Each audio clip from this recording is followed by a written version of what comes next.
is Archie Garcia. Currently, I am the head of sales for RSA Motors. We are catering exclusively BMW motorcycles or BMW Motorrad.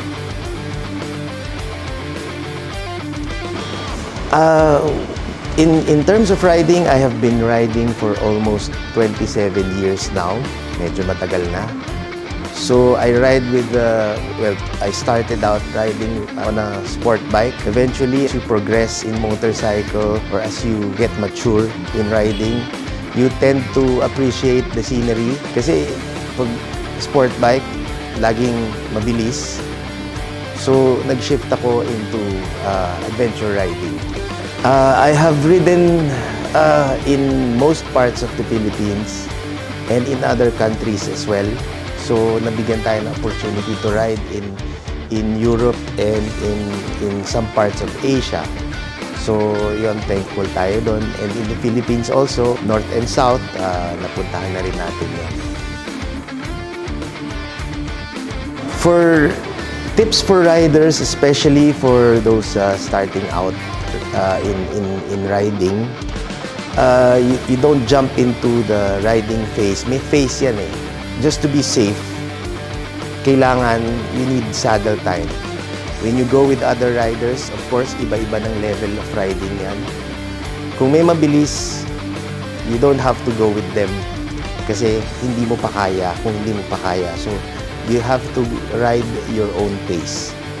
Parang ganon. And saddle time is the key also para masanay ka talaga on road.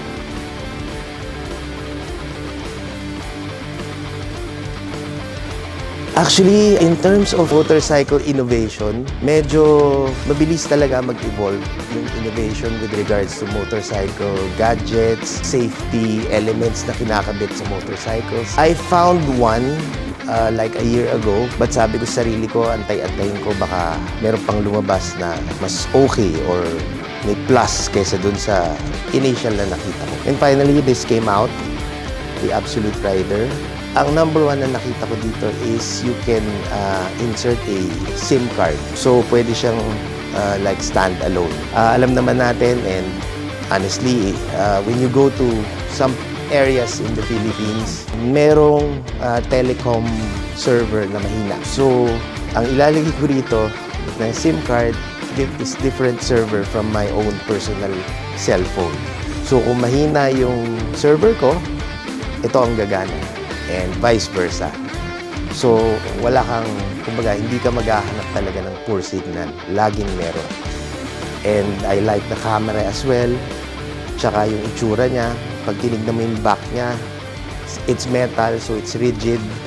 Kaya talagang mukhang tatagal. So, yun. Sa akin, topmost is kasi ang motorcycle, parang this will serve as a black box. May recording kung saan ka nagpunta. Well, wag naman, ano? If you get into an accident, malalaman niya kung paano. So, for me, yon yung ibibigay nito na yung features na binibigay ng Absolute Rider is nandiyan na lahat. You can connect your phone, you can open Waze using this device. Para hindi ka maligaw. So everything is already in this product. Riding experience, actually currently I've been riding with so many groups. I really don't have a club or an organization that I belong to. But I have regular friends who ride with me. Konti lang kami, less than 10 people. And then sometimes pag nai-invite tayo on ride outs with other clubs, with other events, na-invite din tayo. So, kaya iba-ibang grupo, habang iba-ibang grupo yung nakakasama mo, you tend to learn from them. And being safe is continuously learning how to ride safe from others also. Hi, I'm Archie Garcia, and I'm an Absolute Rider Ambassador.